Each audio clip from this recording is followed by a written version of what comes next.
세계는 넓고 이슈는 많다. 우리의 시야를 국제적으로 넓혀보겠습니다. 국내 뉴스, 국제 이슈 다 덤벼라. 지금은 글로벌 시대.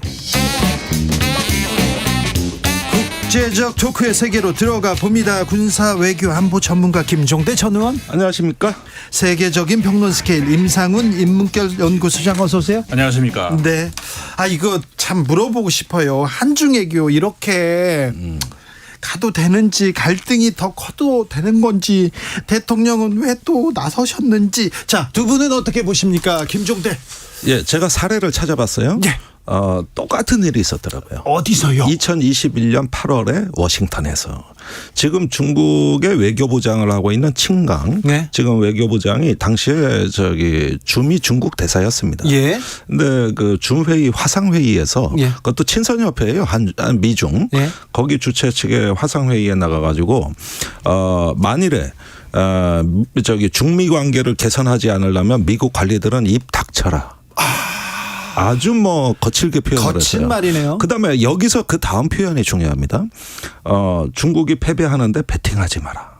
배팅도 똑같은 단어를 똑같은 단어를 쓴 거예요. 똑같은 단어. 싱하이밍 대사도. 예, 똑같은 칭강 당시 네. 주미 대사가 했는데 네. 이때 미국의 반응이 어땠느냐? 일체 없었습니다. 왜 그랬냐? 배팅 얘기가 나왔는데도요? 그런데도 더 심했죠, 그때는. 네. 그랬는데 일체 반응이 없었어요. 그때 중국을 이럴 때 맞대응하면 네. 중국은 체면을 중시하는 나라이기 때문에 앉으려고 더 사나웠게 나온다. 네. 그냥 저건 에피소드로 냅둬라. 예. 이렇게 지나갔는데 그 뒤에 칭강 그 대사가 외교부장으로 온 거예요. 예. 그런데 이 칭강이 지금 중국 내에서 전랑 외교의 원조로 불려요. 네. 늑대 외교. 늑대처럼 막 물어뜯습니다. 그런데 이번에 싱하이밍 대사 발언을 보니까 네. 스타일이 똑같아요. 배팅 그 단어도 있잖아요. 똑같아. 예. 그리고 최근에 싱하이밍 대사가 이제 바뀐다는 소문이 있어요. 예. 이제 본국으로 돌아갈 때가 된 겁니다. 그러면은 자기의 인사권자가 누굽니까? 칭강. 그렇죠. 네. 이렇게 보면 그림이 이해가 가죠. 네. 네. 그래서 아마도 이제 퇴임 준비를 하시는 것 같고 싱하이밍 대사가 네. 그때 던진 거예요. 그러면은 지금 원래 지난 그 9일까지 대통령실의 반응은 뭐냐면 외교부가 알아서 대응할 거라였어요. 네. 그리고 조태영 안보실장 얘기는 네. 한중 관계는 상호 존중과 공동 이익을 중심으로 논의해야 된다. 외교적 건설적으로 해야 된다. 네. 이러면서 외교적 프로토콜을 중시하면서 더 이상 건들질 않았어요. 예. 그런데 13일 날 어제 국무회의에서 윤석열 대통령이 직접 청대를 메고 나선 거예요. 아이고. 이제 여기서 위안 스카이 발언을 하면서 중국에 대해서 엄청 험한 말을 했는데 지금까지 제가 들은 것 중에 가장 수위가 높고 예. 두 번째는 이제 일부 언론 보도에 나오지만 이재명 민주당 대표도 싸잡아 비판을 했단 말이에요. 네. 거기서 이게 일부 사실인지 모르겠는데 유력 언론 보도니까 이렇게 얘기를 한 거예요. 싱하이밍 중국 대사가 2인자인 줄 알고 중국의 2인자인 줄 알고 만나지 못해 안달이 나고. 이렇게 얘기하는데 이건 이재명 대표를 지칭한 거란 말입니다. 예. 그러니까 그 중국의 전랑 외교에 이게 늑대 외교의 중국의 사자 외교로 대응하신 거예요. 늑대와 사자 이렇게 이제 구도가 짜여진 거예요, 이게. 늑대한테는 사자로 대응해야지 이렇게 생각하는 사람들도 있는데 그거는 좀 위험하지요. 그러니까 이 얘기가 제 얘기는 뭐냐면 지금 중국이 혼란에 빠진 거예요. 아니 대통령이 직접 나서서 저런 거예요. 그러니까 이게 그 칭강이 이제 미국에서 전랑 외교했을 때하고는 전혀 다른 그 프로토콜 아닙니까? 네네. 미국과는 전혀 다르네요. 그러니까 지금 난 중국이 혼란에 빠졌다고 봐요. 너무 당황한 거야 이게. 그럼 중국이 혼란수를 던진 겁니까? 아니 그러니까 이제 검토를 하겠죠. 네? 이제 한국 대통령이 직접 나섰으니까 관료들은 외교적 언사를 쓰는데 대통령은 그게 아니거든요. 이건 우리가 전랑 외교를 했는데 한국은 사자 외교를 하는 거야? 아니면 호랑이 외교를 하는 거야? 이제 분석이 들어가겠죠. 분석이요. 분석이 들어가겠죠. 돌파구는 어떻게 찾아야 되는 건지. 이거 무섭네요. 사실 이게 외교적 품위 문제가 되거든요. 일단 이게 중국에서도 문제가 있었던 것이 그 이재명 대표하고 만나는 자리에서 예고 없이 갑자기 그렇게 15분씩 정도를 그런 발언을 한 것은 좀 불쾌했어요. 예, 그거는 굉장히 일단 중국에서 잘못한 거고요. 네. 그런 것은 외교적인 품위 차원에서 굉장한 결례에 해당되는 것이고, 그러니까 그 차원에서 우리가 항의를 했었어야 되는데 그걸 못한 거, 그거는 좀 아쉽습니다. 그 다음에 그 그 배팅 이 단어가 이제 계속 우리 문제가 되는 건데 이 단어는 미국이 먼저 시작했거든요. 네. 지금 조 바이든 대통령이 부통령 시절에 네. 10년 전에 그러니까 2013년이죠. 2013년에 우리나라에 와서 당시 이제 박근혜 대통령을 만났을 때 그때 대통령에게 향해서 한 말이 그거였습니다. 그러니까 영어로 하면 어려운 영어 아니니까 그대로 해드릴게요. It's never been a good bet to bet against America. 이걸 공식 우리 번역이 어떻게 됐었냐면은 미국의 반대편에 베팅하는 것은 절대 좋은 베팅이 아니다라고 당시 부통령이 그러니까 조 바이든 부통령이 얘기를 했었어요. 예. 그럼 그 당시에도 굉장히 이거 심각한 외교적인 결례에 해당이 됐었던 것이죠. 그거를 어떻게 보면은 글쎄요, 뭐 그거는 뭐 이 그 중국 대사만이 알 수 있는 것이지만 중국 대사가 워낙에 이제 한국어에 능통하지 않습니까? 네. 그걸 그대로 패러디한 건지 저는 그런 의심도 가요. 아, 그럴 수도 있네요. 예. 네. 그렇기 때문에 그 외교적인 결례, 품위 저는 이런 말씀을 드리고 싶은데 이미 10년 전에 미국이 굉장한 외교적인 결례를 했었던 것이고 왜 그때 우리가 그렇게 한마디 안 지금처럼 했었죠. 그렇죠. 지금처럼 왜 대응을 안 했는지 그리고 그 당시 정권이 아까도 말씀드렸듯이 박근혜 대통령 당시였거든요. 그럼 같은 정권입니다. 사실상. 당명은 다르지만. 근데 그때는 왜 그런 소리를 못하고 지금은 또 똑같이 이런 소리를 하고 미국하고 있는지. 중국이잖아요. 그런데 외교적으로 이렇게 수습했다 이런 얘기도 하고요. 외교라는 거는 조금 속상하고 그래도 이렇게 그래 이렇게 하면서 원론적인 얘기도 하면서 다독이고 넘어가잖아요. 예. 이 좀 돌파구 찾아야지 너무 정치권에서 반중 정서에 이렇게 편승하는 것 같아서 저는 그게 걱정이에요. 아니 그러니까 이게 우리가 이제 글로벌 중추국가다, 중견국가다 이런 정도의 이제 격이 높아졌다 그러면 이거를 다루는 능수능란한 방법이 나와야 되는 거거든요. 그러니까 미국 같이는 못하더라도 미국은 이런 부분을 또 발언을 허용하면서도 기술적으로 다뤘단 말입니다. 근데 지금 국민의힘에서 이제 주중대사를 추방시키라는 발언이 나왔고 또 이재명 대표를 향해서는 중화 사대주의자라는 발언이 나왔고 또 민주당 의원들에 대해서 중국 출장한 거를 비난하고 있고 이렇게 되면 어떻게 되냐 하면은 이제 중국에서는 이제 국지적인 도발을 했는데 우리가 마치 전면전으로 대응하는 듯한 이런 양상으로 신호가 잘못 전달될 가능성이 있어요. 이번 사건은 싱하이밍 대사의 어떤 그 개인 플레이도 상당히 들어갔습니다. 이제 그 귀국을 할 중국 대사가 좀 튀는 이렇게 하면 좀 유명했던 분입니다. 중국에 원래. 가서 인기가 치솟는단 말이에요. 예. 지금 그런 판에서 본인의 어떤 경력 관리도 들어간 것이고. 그렇죠. 본인 정치를 한 거네요. 예. 거기에다가 이게 중국의 본심을 갖다가 이렇게 표현함으로써 이게 이제 뉴스의 회자가 되고 나름대로 중국에서 자기 정치들이 있는 거거든요. 네. 이런 부분을 우리가 뒤에 배경까지 다 치밀하게 면밀하게 읽어가면서 그 약점을 잘 공략을 했었어야 되는데 지금 정부 여당이 보면은 이제 총동원되는 모양새로 돼버렸단 말이에요. 이러면 자칫하면 저는 이런 해석이 나올 수 있다고 봅니다. 윤 대통령이 미국이나 일본, 특히 일본한테 굉장히 이용당할 수 있다는 거죠. 예, 일본은 이런 식으로 안 하거든요. 자, 일본으로 넘어가자고요. 일본은 중국하고 이렇게 그래도 원만하게 또 경제 교류는 또 열심히 하는 것 같은데요.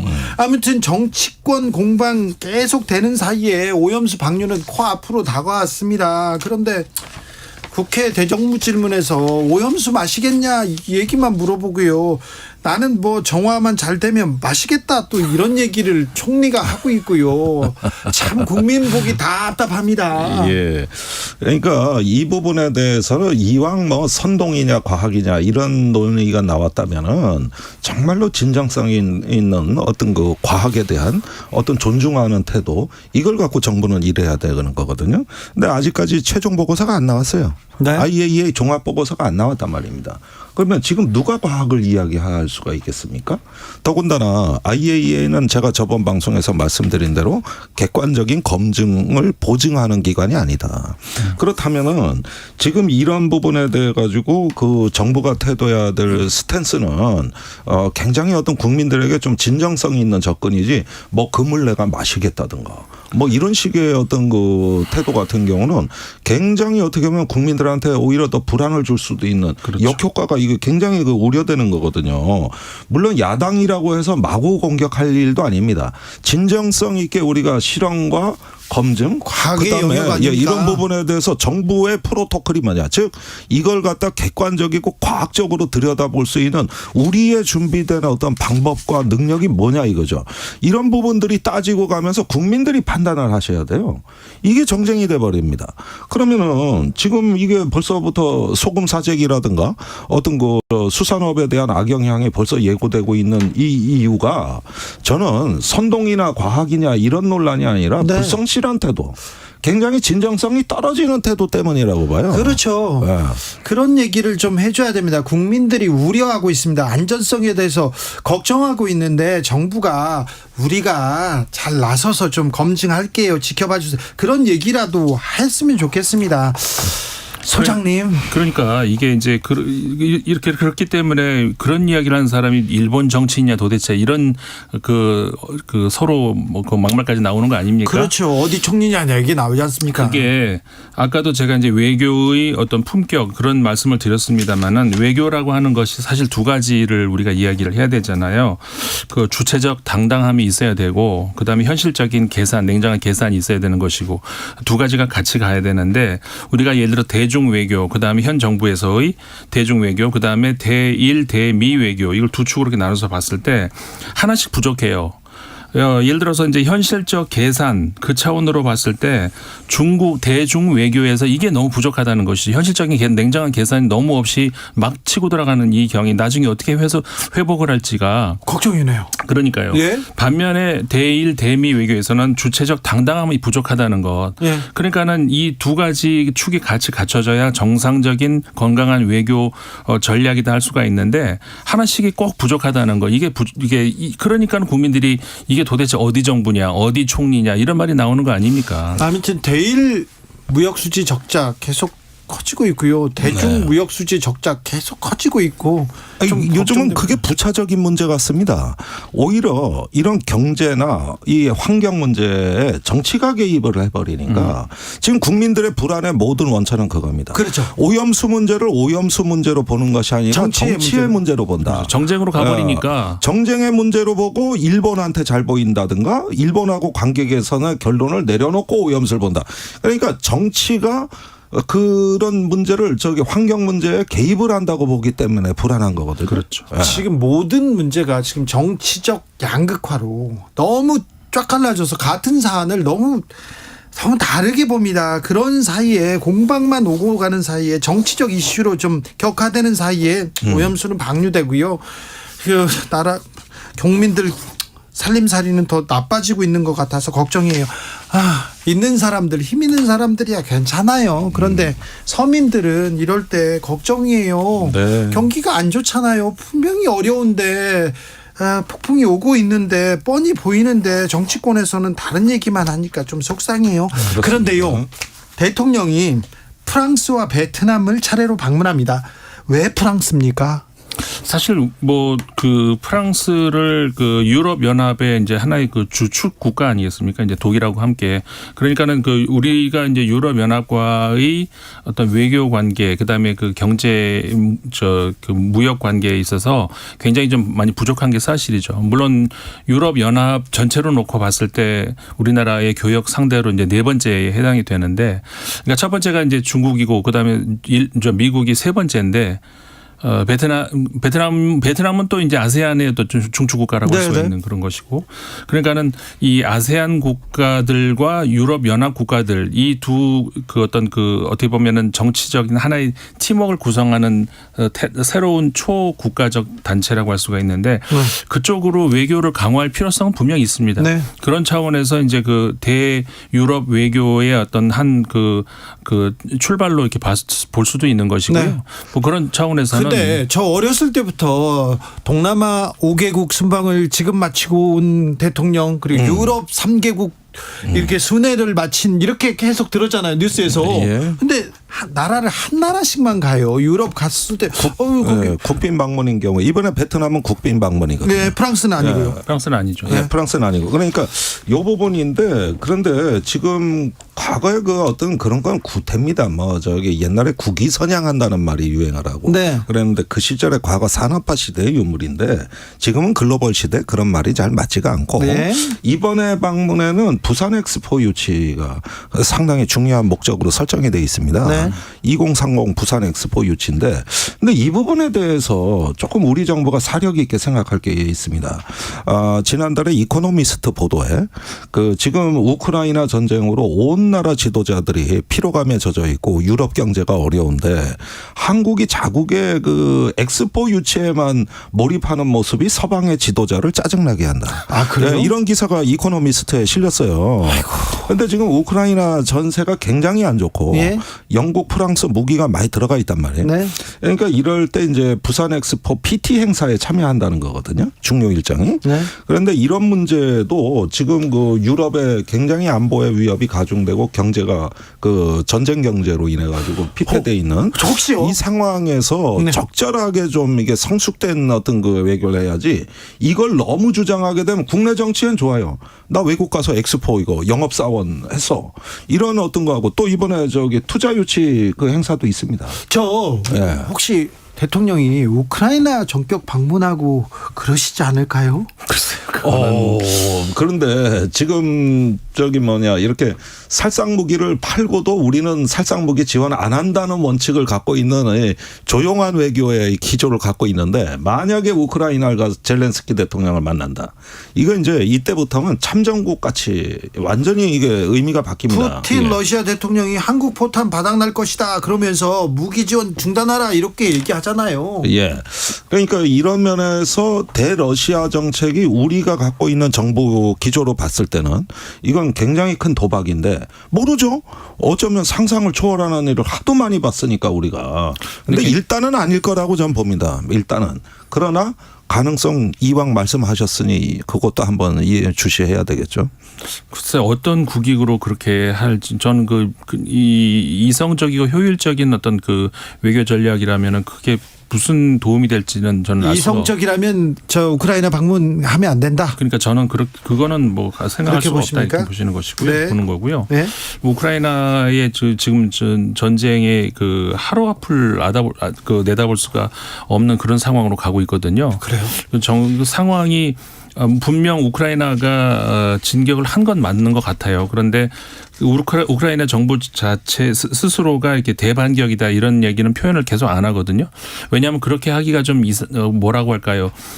공군력 차원에서 러시아의 상대가 안 될 만큼 뒤지고 있기 때문에 대반격이라고 표현할 수 있는 그런 정도의 어떤 그 공격력을 가질 수가 없고 지금은. 아, 예. 자, 다만 이제 동부하고 남부, 도네츠크하고 루안스크하고 그다음에 남부 지역 이쪽 한 네 지역 중심으로 해가지고 지금 우크라이나가 집중 공격을 하고 있다라는 그런 그 보도들이 그 영국하고 미국 이런 데서 나오고 있는데 그 싱크탱크 연구소 같은 데서 나오고 있는데 그 중에서 일부 아마 우크라이나가 조금 그 몇몇 마을을 점령한 건 있는 것으로 보여요. 그런데 작은 마을이지만 어쨌든 공격적인 차원에서 어떤 그 주요 요지가 될 수 있는 그런 지역을 중심으로 해서 좀 하고 있는 건 보이는데 다만 러시아의 제1 방어선을 뚫었느냐 그거는 아직까지는 그렇게 보이지 않습니다. 네, 그건 아닙니다. 대반격 수준은 아니고요. 지금 러시아의 그 방어 진지가 견고합니다. 그리고 2중 3중 방어막까지 돼 있는데 용해 발톱이라 그럽니다. 지뢰, 철조망, 그다음에 저기 기갑 전력, 후방 지원까지 다 해서 전선에 방어막을 치는 그런 점에서 대반격 수준은 아니고 산발적이다 아직까지는. 네. 그러나 이것도 위험하다. 소모전이고 체력전인데 네. 굉장히 희생자가 많이 나옵니다. 댐 폭파되는 거 보십시오. 네. 예. 그러니까요. 인도적 위기가 지금 생겨나고 있다는 그렇죠. 거예요. 다 인도적 도시가 위기가. 물바다로 잠겼는데 그러니까 이런 하이브리드 전쟁 양상이 뭐 열전 대반격은 아니지만 네. 굉장히 치명적이에요. 김종대, 임상훈 두 분 감사합니다. 고맙습니다. 감사합니다. 저는 여기서 인사드리겠습니다. 저는 내일 오후 5시 5분에 돌아옵니다.